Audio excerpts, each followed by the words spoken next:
messieurs, en novembre 2013 déjà, le Forum économique mondial publiait ses perspectives sur l'agenda global pour 2014, dans lequel il classait l'aggravation des disparités de revenus comme le deuxième plus grand risque dans le monde entier dans les prochaines années. De son côté, l'ONG Oxfam partageait ce point de vue et s'inquiétait de ce que, si rien n'était fait, l'on assisterait à ce qu'elle appelait une capture des opportunités par les enfants de riches et des élites au détriment de 99% de la population mondiale. En 2013, le Conseil des gouverneurs du groupe de la Banque mondiale avait approuvé 2 nouveaux objectifs pour les prochaines décennies. Mettre un terme à l'extrême pauvreté d'ici à 2030 en ramenant à 3% au plus la fraction de la population mondiale vivant avec moins de 1,25 $ par jour et promouvoir sous des bases durables la croissance des revenus des 40% des personnes les moins nanties.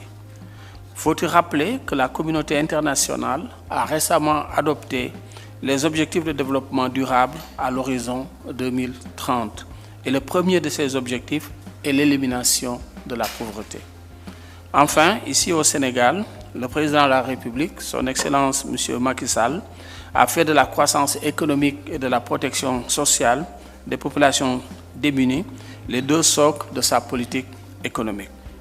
A-t-on besoin de plus de preuves que les objectifs prioritaires figurant dans les agendas et que je viens de passer en revue pour mettre en évidence la pertinence des choix faits il y a bientôt 6 ans par 21 centres de recherche d'Afrique au sud du Sahara, d'Amérique latine, d'Asie et d'Europe qui ont décidé d'unir leurs efforts en créant le réseau Non-Pour traduire des idées sur les voies et moyens de combattre efficacement la pauvreté dans les pays en voie de développement. Je me réjouis donc de ce que le Sénégal accueille cette année pour la 2e fois une conférence de notre réseau Non-Pour. La conférence d'aujourd'hui fait écho au Forum national de la recherche économique et sociale, co-organisé par la Direction générale du plan des politiques économiques et le CRES il y a 6 mois, jour pour jour, dans ces mêmes lieux, tant les thèmes et les objectifs poursuivis par ces 2 manifestations scientifiques sont proches. Mais la conférence qui nous réunit ce matin apporte une dimension nouvelle à la réflexion qui a été engagée sur les voies et moyens d'améliorer le bien-être des populations, notamment les plus démunies, à travers une croissance inclusive et plus spécifiquement le développement de l'agriculture, l'éducation, la protection sociale, etc. En effet, nous avons l'opportunité aujourd'hui de partager des idées, des expériences de chercheurs venus de différentes parties du monde, mais aussi de décideurs, d'organisations de la société civile, d'organisations multilatérales et régionales. Je suis persuadé que, au vu de la qualité des participants, nous aurons des échanges fructueux, mutuellement bénéfiques.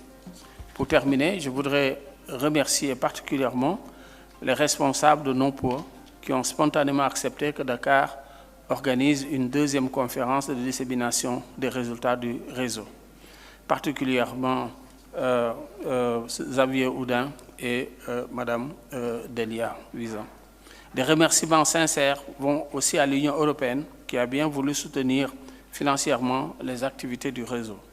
Merci également à M. Pierre Ndiaye pour l'excellent partenariat qu'il a su établir entre sa direction générale et les chercheurs sénégalais. Merci à tous les participants pour avoir sacrifié de leur temps en venant prendre part à la rencontre d'aujourd'hui. Vous contribuez ainsi et de manière décisive à un des objectifs assignés au réseau Non-Pour, à savoir partager les résultats de recherche avec les décideurs publics et privés ainsi que la société civile. Je vous remercie de votre attention.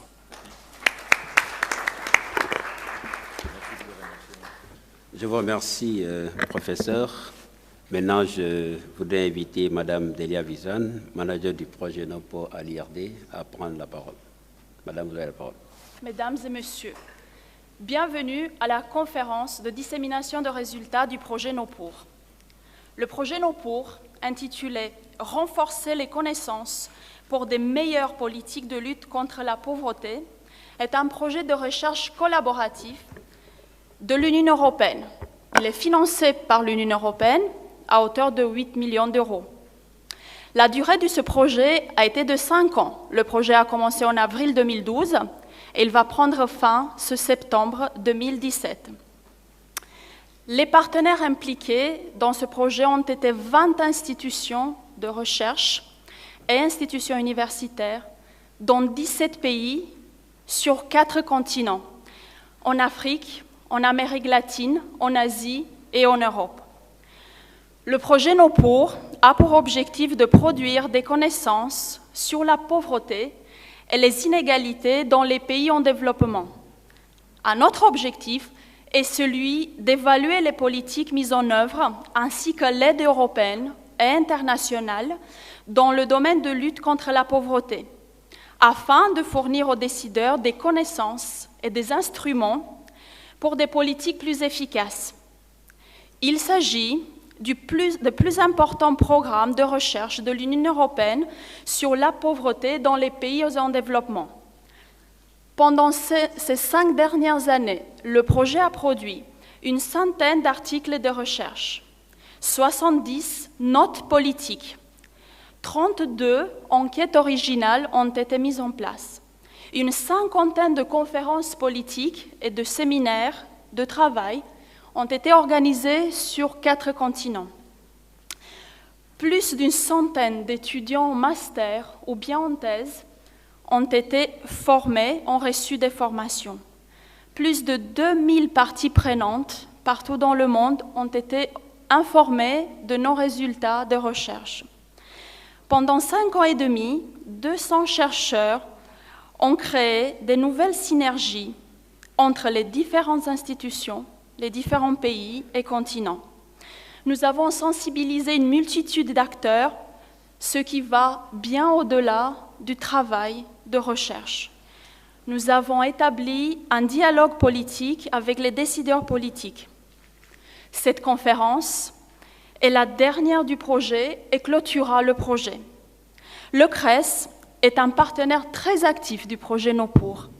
Je tiens à remercier particulièrement Madame Cissé Fatou, coordinatrice du programme NOPUR au CRES, pour sa bienveillance, pour ses efforts et pour son implication dans la réussite de ce projet.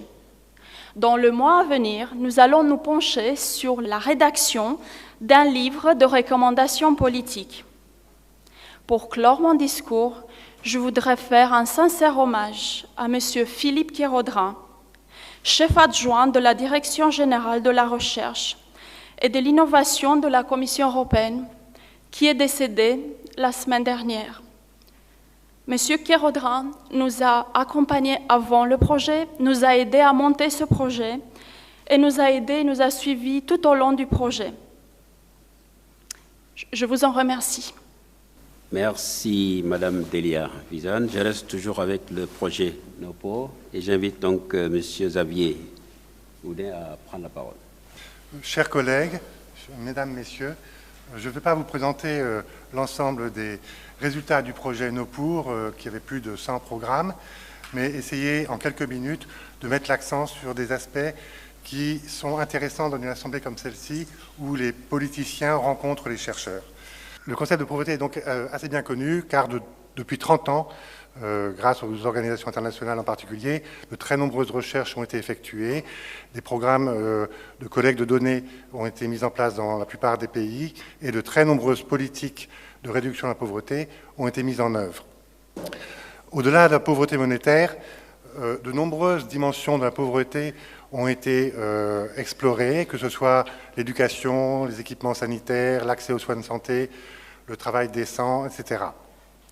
Notre projet a d'ailleurs voulu approfondir certaines de ces dimensions, comme par exemple la ségrégation sociale de certains groupes ou quartiers, ou l'absence de réseaux sociaux, de capital social des plus pauvres qui leur permettrait de s'en sortir. Ces multiples dimensions ont permis la mise en place d'indicateurs de pauvreté, dont l'un qu'on appelle l'indicateur de pauvreté multidimensionnel, rassemble en un seul chiffre toutes les données concernant les pauvres dans toutes les dimensions de la pauvreté. Cet indicateur, je crois qu'il n'est pas utilisé au Sénégal, ou en tout cas il y a des recherches là-dessus, n'est cependant pas très utile pour les politiciens puisqu'on mélange différentes dimensions, si bien qu'il n'est pas facile de savoir s'il faut mettre en place une politique plutôt dans le domaine de l'éducation, plutôt dans le domaine des infrastructures ou de l'énergie, selon les groupes. Une autre façon de voir les choses, c'est d'avoir un tableau d'indicateurs qui reprennent toutes les dimensions de la pauvreté et qui permet à ce moment-là de savoir quelles sont les principales dimensions sur lesquelles il faudrait intervenir. C'est ce qui se fait aussi, mais moi je voulais mettre l'accent sur un aspect qui est un peu négligé, qui est l'interrelation entre ces différentes dimensions. Très souvent, 2-3 dimensions se mélangent. Par exemple, les minorités ethniques dans certains pays auront plus de mal à avoir une bonne éducation parce qu'on ne prend pas en compte leurs spécificités. On pourrait multiplier les exemples, mais la connaissance des causes de la pauvreté n'implique pas forcément une bonne compréhension des mécanismes et des interrelations qu'il y a entre les différentes dimensions de la pauvreté. Donc, l'objet du projet No Poor n'était pas de découvrir une dimension jusqu'ici ignorée de la pauvreté qui aurait permis brusquement de résoudre tous les problèmes de pauvreté dans le monde. Nous avons plutôt mis l'accent donc sur ces relations entre différentes dimensions et la nécessité d'orienter les politiques vers ces aspects plutôt négligés. Je prends l'exemple de l'accès au travail. Il est évident que pour une personne pauvre, avoir un travail stable et rémunéré correctement lui permettra de sortir de la pauvreté. Or, beaucoup de programmes sociaux envers les pauvres ont négligé cet aspect de l'accès au travail, en mettant en avant plutôt des questions de scolarisation des enfants ou d'accès aux soins de santé, ce qui est excellent, mais ces programmes-là ne permettaient pas aux pauvres de sortir de la pauvreté. On leur apportait on leur apportait des subventions pour certains aspects de leur vie, mais ces programmes-là ne permettaient pas de sortir de la pauvreté. C'est le cas notamment des grands programmes qui ont été mis en place en Amérique latine, les programmes de transfert conditionnel en espèces, je pense que vous avez dû en entendre parler, comme Bolsa Familia au Brésil ou Oportunidades au Mexique. Ces programmes immenses qui concernaient des millions de personnes ont permis effectivement d'améliorer considérablement la scolarisation des enfants, et notamment des jeunes filles, ont permis que les femmes enceintes et les jeunes enfants soient mieux suivis médicalement, ce qui est un acquis considérable. Cependant, ils ont souvent négligé de s'attaquer aux problèmes structurels de la pauvreté et notamment de l'accès au travail. C'est pourquoi souvent ces programmes ont un taux de sortie de la pauvreté qui est relativement faible. C'est-à-dire que l'extrême pauvreté a fortement diminué, ce qui est une excellente chose, mais en gros, les pauvres restent assez pauvres tout au long de ces programmes. D'ailleurs, je crois que la première session sera consacrée à cette question de la dynamique de la pauvreté, qui permet de savoir comment les gens sortent ou pas de l'état de pauvreté. Alors, pourquoi, alors qu'on a une connaissance à peu près correcte de la pauvreté, je pourrais parler assez longuement des manques d'informations qu'il y a dans de nombreux pays, notamment en Afrique, même si le Sénégal fait un peu exception, parce que je crois qu'il y a d'excellentes enquêtes sur la pauvreté ici depuis plusieurs années. Mais je n'ai pas le temps de m'appesantir là-dessus. Bon, je disais donc qu'on connaît à peu près donc, les causes de la pauvreté et on a mis en place un peu partout des politiques en vue de réduire la pauvreté. Ces programmes ont connu certaines réussites que j'ai évoquées à l'instant, mais n'ont pas réussi souvent à faire diminuer durablement la pauvreté dans ces pays. Donc la question qui se pose aux chercheurs, c'est de comprendre pourquoi, même si on sait que c'est un problème d'éducation ou d'accès à la santé qui est la cause de la pauvreté, pourquoi les programmes mis en place par les gouvernements sont d'une efficacité relative. En fait, la mise en place des politiques se heurte à de nombreux problèmes. Le manque de ressources humaines et financières, l'incompétence parfois des personnes chargées d'appliquer les programmes, les lourdeurs bureaucratiques et diverses incapacités institutionnelles expliquent souvent le manque d'efficacité des programmes. De plus, les manipulations politiques, le clientélisme, les détournements en fonction de certains intérêts et même souvent la corruption peuvent miner les meilleurs projets de réduction de la pauvreté. Par exemple, je vous prends en Inde, où il y a le plus grand programme de workfare, c'est-à-dire qui aide les gens à trouver du travail au monde. Les maires des communes chargés de créer les emplois pour les personnes nécessiteuses ont très souvent aidé leurs propres électeurs plutôt que d'aider la majorité des pauvres. C'est donc juste un exemple de manipulation politique parmi beaucoup d'autres. En Afrique du Sud, les subventions destinées à améliorer la qualité de l'éducation dans les écoles fréquentées par les pauvres n'ont pas été utilisées pour cela, elles ont été utilisées pour accroître le nombre d'élèves, ce qui permettait aux écoles et aux professeurs de gagner plus. Au Ghana, les électeurs pauvres ne font pas confiance en leurs élus, qu'ils accusent de défendre leurs propres intérêts, alors qu'on est dans un pays démocratique avec une presse libre. Donc tout cela montre qu'il y a un décalage entre la connaissance de la pauvreté et la bonne application des politiques. Cependant, ces politiques, ainsi que l'aide internationale et les programmes sous la houlette d'organisations internationales, comme les stratégies de lutte contre la pauvreté des Nations Unies, ou encore les programmes pour un travail décent mis en place par le BIT, ont eu un effet important sur la population. Ils ont fait prendre conscience aux citoyens de leurs droits. Ces politiques ont montré aux citoyens qu'ils avaient droit à de meilleures conditions de vie. L'éducation, l'accès aux soins, de meilleures conditions sanitaires, de logement sont maintenant des droits auxquels les citoyens doivent pouvoir accéder. Ce qui relevait précédemment de la charité ou de certains types de solidarité est maintenant un droit des citoyens et un devoir des gouvernements. L'information à la population fait maintenant partie des politiques publiques, même si beaucoup reste encore à faire. Les citoyens ont le droit d'être informés. Ils réclament l'information. La responsabilisation des élus, c'est-à-dire le fait qu'ils rendent compte aux citoyens de la façon dont ils utilisent l'argent public pour la population, est devenue une priorité des politiques. Faute de quoi, sans responsabilisation, certaines catégories d'élus risquent d'utiliser les fonds publics pour leurs seuls intérêts. Au Ghana, grâce aux recherches de Nopour, une loi a récemment obligé les élus à informer les citoyens de leur action, et on en parlera un peu plus tard aujourd'hui. Au Vietnam, les citoyens peuvent maintenant connaître les budgets des communes et savoir comment l'argent est dépensé. Partout dans le monde, les associations d'habitants de quartiers réclament de meilleures conditions sanitaires, réclament l'accès à l'eau potable, le branchement aux égouts, etc. C'est devenu donc un droit. En mettant l'accent sur les conséquences de la mauvaise gouvernance dans la réussite des programmes de réduction de la pauvreté, plutôt que sur la méconnaissance de certains aspects de la pauvreté, notre recherche espère être utile aux hommes et aux femmes politiques.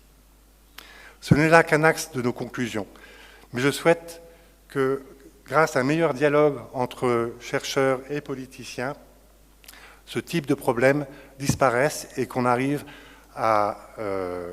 ensemble à contribuer à la disparition de la pauvreté comme il est prévu par les objectifs du développement durable pour 2030. Je vous remercie.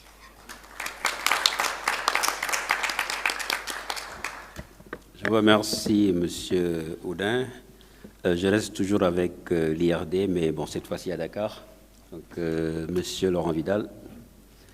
Chers invités, chers collègues, alors vous le savez, très souvent dans ces discours inauguraux de conférences, on commence souvent par dire qu'on est le plaisir que l'on a à être dans cette enceinte-là et de prononcer un mot d'ouverture. Et je voudrais vraiment affirmer mon plaisir, non pas pour respecter la règle oratoire, mais parce que ça correspond à quelque chose de très particulier pour moi d'être là aujourd'hui, à savoir que dans d'autres fonctions à l'IRD, quand je dirigeais le département de sciences sociales il y a quelques années, j'ai participé au lancement de Nopour, en venant d'ailleurs, monsieur le directeur du CRES, dans vos locaux, il y a discuté du partenariat entre les sciences sociales, l'IRD et le CRES au Sénégal. Et il se retrouve que quelques années après, dans d'autres fonctions, donc celle de représentant de l'IRD, je participe à sa clôture. Donc il y a aussi une boucle qui se referme pour moi et j'en suis particulièrement heureux et ému, d'autant plus que j'ai le sentiment, et ça devra être évidemment exposé, partagé et vos réactions seront attendues, que globalement, globalement, les résultats de ce projet sont positifs et qu'une dynamique est née. Alors, aujourd'hui, les motifs de satisfaction et d'attention, je dirais, sont à la fois les mêmes et nouveaux par rapport à son lancement il y a quelques années. Bon, vous le savez, ça a été dit par la manager du projet, il s'agit pour l'IRD du plus gros projet obtenu et financé par l'Union européenne. Et en tant que chercheur en sciences sociales, il y a une satisfaction particulière de savoir que ce sont les réflexions des chercheurs en sciences sociales qui, d'une certaine façon, se trouvent valorisées grâce à cet appui massif de l'Union européenne. Ensuite, ça a été dit par le responsable du projet et puis par sa manager, il y a un point extrêmement important, c'est sa dimension transnationale et donc par définition comparative sur plusieurs continents, plus de 10 ou 15 pays. Donc là aussi, ce qui était un point fondamental et intéressant pour ce projet sera aussi un point d'attention dans sa restitution, dans ses résultats, pour voir dans quelle mesure les politiques nationales et l'influence des chercheurs pour les modeler sont comparables, sont étalonnables les unes par rapport aux autres à travers ces continents. Troisième point, naturellement, une thématique hautement d'actualité. Alors certes, il s'agit de lutte contre la pauvreté, mais au-delà et peut-être plus fondamentalement, je dis ça pas pour minimiser l'importance de la lutte contre la pauvreté, c'est aussi la question de la lutte contre les inégalités. Et j'y reviendrai dans quelques secondes parce que pour le coup, il y a un passage à l'échelle intéressant en pensant les inégalités et non pas uniquement la lutte contre la pauvreté. Je pense que c'est clairement dans l'agenda de nos pour. Cela a été dit aussi dans les discours introductifs, et notamment par le directeur du CRES, on est là aussi clairement dans l'inscription dans les agendas internationaux et à l'IRD on est particulièrement sensible, les OMD, aujourd'hui les ODD, avec celui donc sur l'élimination de la pauvreté. Sachant que il est clair que dès lors que l'on se positionne, et à l'IRD on souhaite positionner nos recherches par rapport aux ODD, typiquement les connaissances, les évidences scientifiques apportées par nos pour ne vont pas uniquement irriguer cet ODD. Hein. Il y a une ampleur, je dirais, des recherches qui doivent pouvoir parler des autres ODD. Et donc, un autre point qui me semble extrêmement important, sur lequel je voudrais m'appesantir quelques secondes, c'est le fait que dans ce projet a été développé, ça a été rappelé aussi par le coordinateur de projet, une stratégie, des enquêtes, une approche qui souhaite parler aux politiques publiques et influencer les politiques publiques. Et s'agissant du Sénégal, monsieur le directeur général, dont la croissance, vous le savez, est pilotée, le projet de croissance par le plan Sénégal émergent, il y a, me semble-t-il, une double opportunité. Pour les chercheurs, notamment ceux de l'IRD, mais dans le cadre de nos recherches en partenariat avec les institutions nationales de recherche, c'est d'aller, cela a été dit aussi, vers les décideurs et donc vers les pilotes opérationnels du PSE. Et si je puis me permettre, il y a aussi, je pense, pour les pilotes du plan Sénégal émergent, une opportunité pour adosser leur stratégie, notamment l'axe 1 du PSE sur l'économie et la croissance, sur des évidences scientifiques précisément produites par ce type de projet, par nos pour en l'occurrence. Au-delà, j'insisterai sur l'intérêt potentiellement transversal du projet, j'en ai dit quelques mots il y a quelques secondes, à savoir que alimenter les politiques publiques économiques, oui, c'est indispensable, et on serait déçu que nos pour ne puissent pas y contribuer. Mais aussi, il est essentiel que cette irrigation se fasse dans les domaines de l'éducation, de la santé, de l'accès au logement, de la gestion du foncier, qui peuvent être, et je pense qu'on peut dire qu'ils sont aussi des poches d'inégalité, mais aussi, parce qu'il faut avoir un discours positif, de ressources pour réduire ces inégalités. J'ajouterai que nos pour est intervenu dans un certain nombre de pays où l'IRD se trouve être présent et que notre réseau de représentation se fera fort, je pense, d'emporter les messages.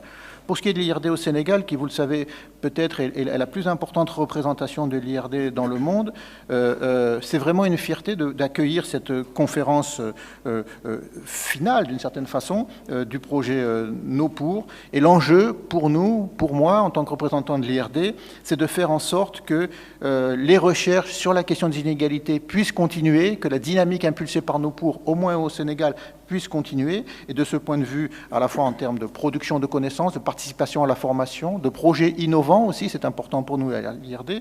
Et de ce point de vue, j'appelle de mes voeux une poursuite de la collaboration avec le CRES, naturellement, mais aussi avec l'UCAD ou l'Université Gaston Berger de Saint-Louis, entre autres institutions nationales avec lesquelles nous collaborons, et enfin avec les agences internationales ici largement représentées.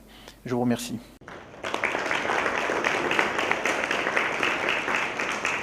Je vous remercie, Monsieur Vidal. Excellence, Monsieur l'ambassadeur de l'Union européenne. Maintenant, à vous la parole. Bon, l'avantage de parler en dernier, ou presque dernier, c'est qu'il y a beaucoup de choses que je voulais dire qui ont été déjà dites par les gens qui ont pris la parole avant moi, donc je n'ai aucune intention de répéter. Je partage, et nous partageons beaucoup des idées, des impressions qui ont été manifestées, mais j'aimerais attirer votre attention sur quelque chose que peut-être n'a pas encore été indiqué. Et il y a parmi vous des anglophones, sans doute. Donc, lorsque vous lisez le mot « no poor » en français, en anglais c'est « no poor ». Donc, c'est lui qui a choisi le nom de ce projet. Il a eu vraiment une belle façon de titrer les projets, puisque finalement, « no poor », « not poverty », c'est l'une des piliers de la politique extérieure de l'Union européenne. Une politique à laquelle nous tenons, mais nous tenons non seulement par des paroles, mais aussi par des faits. Vous savez très bien que l'Union européenne, ce n'est pas pour vanter nos mérites financiers, c'est le principal contributeur de ce qu'on appelle habituellement aide au développement, que nous préférerions parler comme investissement pour le développement, puisque tout ce qu'on investit dans le développement, c'est un investissement qu'on fait pour les pays avec lesquels on travaille, mais aussi pour nous. Aujourd'hui, dans le monde global, les frontières sont disparues.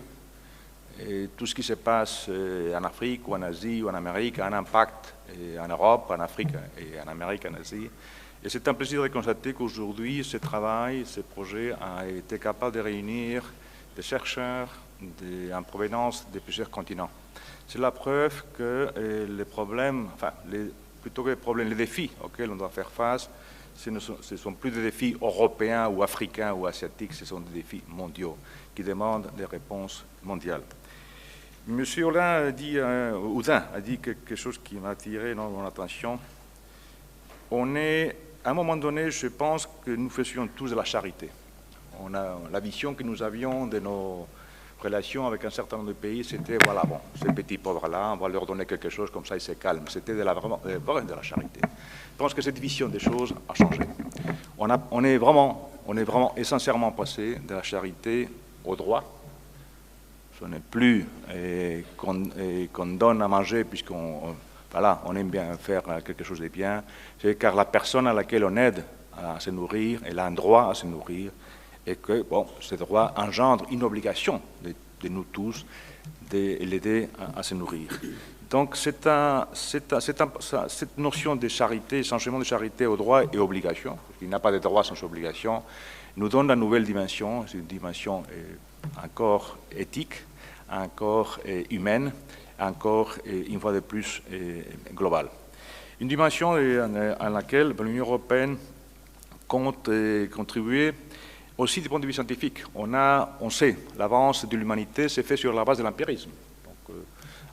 Avant, on croyait que le Soleil, que la Terre tournait autour du Soleil. Maintenant, on a vu que c'est pas seulement comme ça. Et que finalement, tout ça est né d'une volonté de savoir, d'une volonté de se baser sur les réalités pour en faire face de façon plus efficace. Cet empirisme, ce besoin d'empirisme, c'est ce qui a impulsé l'Union européenne de financer ce projet. Un projet qui va donner des idées à nos décideurs. Ce mariage heureux entre chercheurs, résultats de la recherche et hommes politiques est essentiel pour faire avancer les politiques.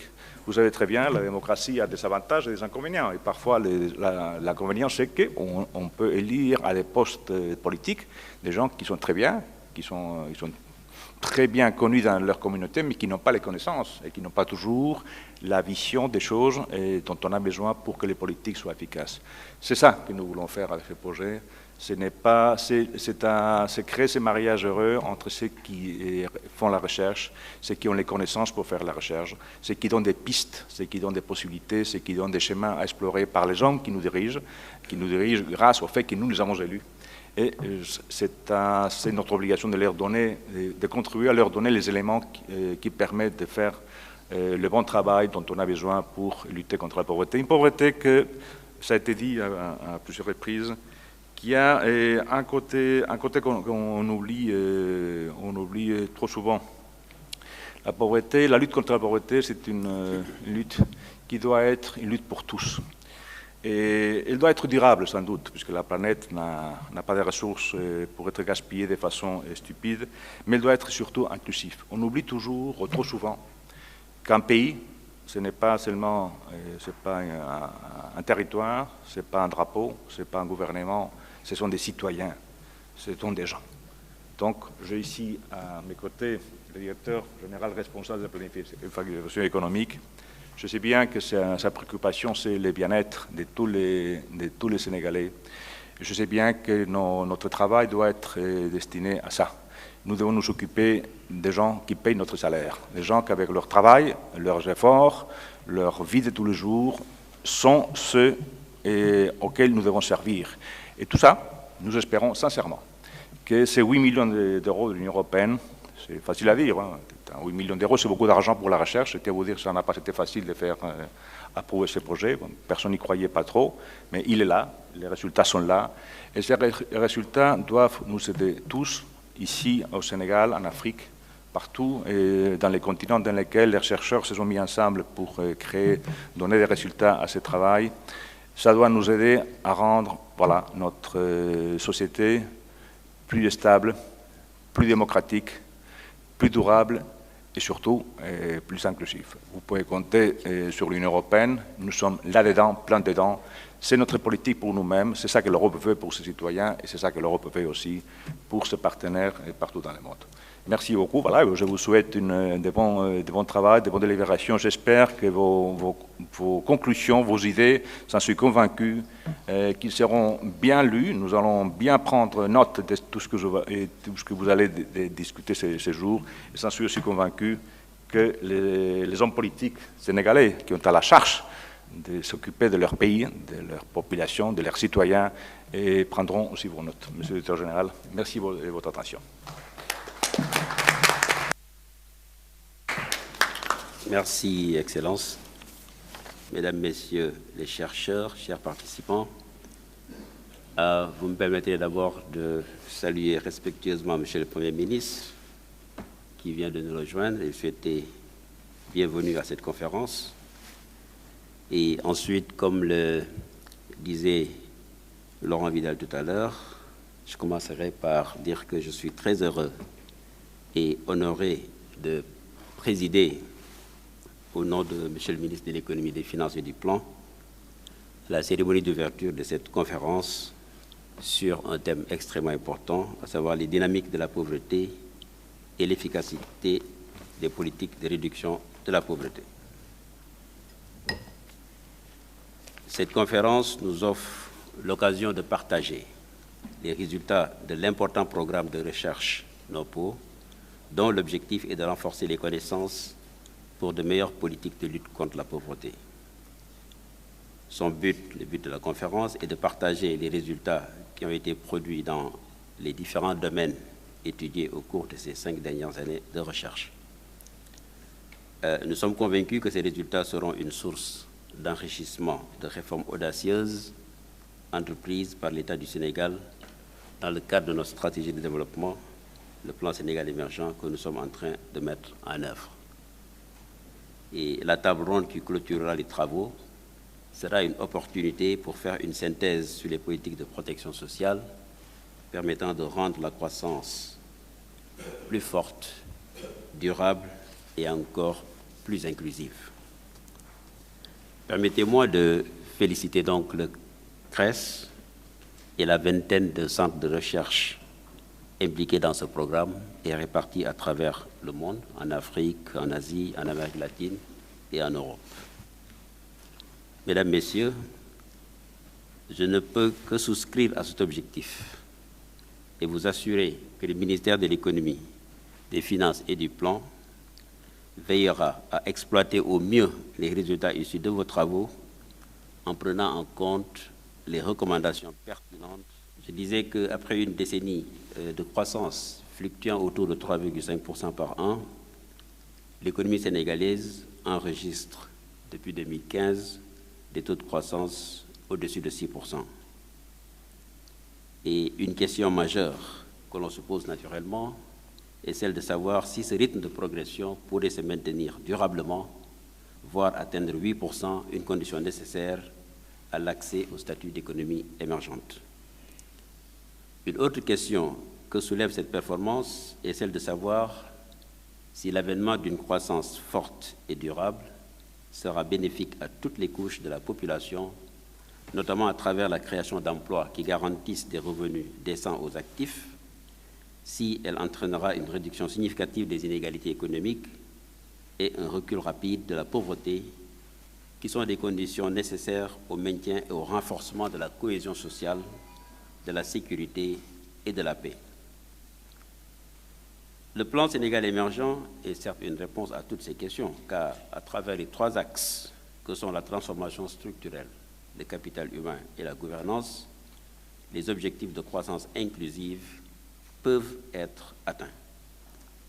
Et cette conférence, dont le thème est dynamique de la pauvreté et efficacité des politiques de réduction de la pauvreté, offre l'opportunité de renouer le dialogue entre les chercheurs, les décideurs et les partenaires publics et financiers autour du bilan des politiques de lutte contre la pauvreté, de protection sociale et des marges de progrès de l'économie sénégalaise. Nous sommes maintenant certains que le dialogue entre le ministère de l'Économie, des Finances et du Plan et les chercheurs en général, et très en particulier, est pleinement engagé, même s'il y a encore des efforts à faire pour une meilleure utilisation des résultats de recherche pour les décideurs. Quelle politique, quel programme faut-il élaborer pour que les fruits de la croissance soient mieux redistribués? Pas seulement à travers des mécanismes de transfert, mais surtout en impulsant une croissance durable des revenus parmi les populations situées au bas de l'échelle. Nous sommes persuadés que cette interrogation a revêtu une importance cruciale pour tous ceux qui ont décidé d'unir leurs efforts pendant 5 ans pour produire des idées novatrices en vue de combattre la pauvreté. Le programme d'urgence de développement communautaire, PUDC, le programme de bourse de solidarité familiale et la couverture maladie universelle, initiés par le gouvernement du Sénégal, font justement partie de ces idées novatrices. Nous sommes certains que les efforts fournis par les chercheurs du CRES nous permettront d'aller encore plus loin dans la protection sociale des Sénégalais les plus démunis. C'est pourquoi nous souhaitons que vos résultats de recherche permettent que les multiples dimensions de la pauvreté puissent être saisies et que les recommandations que vous formulerez soient suffisamment pertinentes pour fonder d'autres politiques de développement novatrices. Mesdames, Messieurs, vous savez autant que moi qu'aucun progrès durable n'est possible si la recherche ne joue pas pleinement son rôle dans la définition, le suivi et la mise en œuvre des politiques publiques. Et pour ce faire, les chercheurs ont un important défi à relever, celui de la pertinence de leurs travaux qui doivent s'articuler aux questions majeures auxquelles l'économie sénégalaise doit faire face.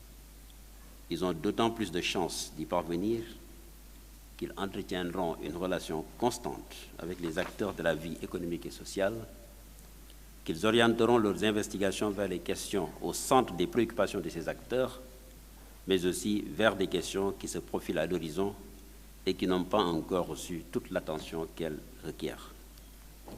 Mesdames, Messieurs, au cours de cette journée, nous écouterons les communications et discuterons des leviers d'une action publique visant à rendre plus inclusive et bénéfique la forte croissance dont bénéficie actuellement le pays. Une conviction largement partagée est que la quête d'une croissance forte et durable doit aller de pair avec la mise en place de mécanismes qui assurent un partage des fruits du progrès économique. D'où l'attention qui doit être accordée à l'identification des facteurs capables de sortir de la pauvreté les ménages sénégalais, ou de les empêcher d'y entrer, à la compréhension de la dynamique de la pauvreté au Sénégal, ainsi qu'aux politiques et mécanismes capables d'assurer une protection adéquate aux populations démunies et vulnérables. Notre gouvernement s'est engagé dans la mise en œuvre de politiques majeures dans lesquelles la lutte contre la pauvreté, la protection sociale, l'accès à la santé et à l'éducation ou l'emploi des jeunes occupent une place de choix. Nous savons que vous aurez encore de nombreux défis à relever, mais nous serons attentifs aux résultats de la recherche les plus pertinents afin de les traduire en actions en les intégrant dans nos politiques. Le but recherché est que tous les acteurs de ces politiques soient mieux outillés pour agir plus vite et mieux, car nous savons que la mise en œuvre des politiques de qualité est le principal levier de croissance et de développement durable de notre pays. Il me plaît donc, spécialement à cette conférence des chercheurs, de joindre ma parole à celle des intervenants qui ont précédé pour exhorter en tout cas tous les participants à des échanges fructueux qui débouchent sur des recommandations mobilisatrices à l'attention des différentes parties prenantes, que ce soit les gouvernements, les secteurs publics, les secteurs privés, les organisations de la société civile, le monde académique, les populations, les partenaires techniques et financiers. Pour terminer, je voudrais une fois encore remercier tous ceux qui ont rendu possible la conférence qui nous réunit aujourd'hui. Je tiens particulièrement à remercier le CRES pour les efforts qu'ils continuent de déployer pour accompagner les efforts de l'État du Sénégal dans ces domaines de compétences. Je remercie aussi tous les responsables et membres du réseau NOPO qui ont bien voulu venir assister à cette conférence de restitution. Je remercie aussi l'Union européenne qui a permis la réalisation de ce projet. Ils font tous honneur au Sénégal et à ses chercheurs. Je puis vous assurer que le gouvernement du Sénégal sera attentif aux résultats de vos réflexions d'aujourd'hui, mais aussi aux recommandations qui seront formulées à notre adresse. Souhaitant plein succès à vos travaux, je déclare ouverte la conférence de dissémination des résultats du projet de recherche NOPO et vous remercie de votre très aimable attention.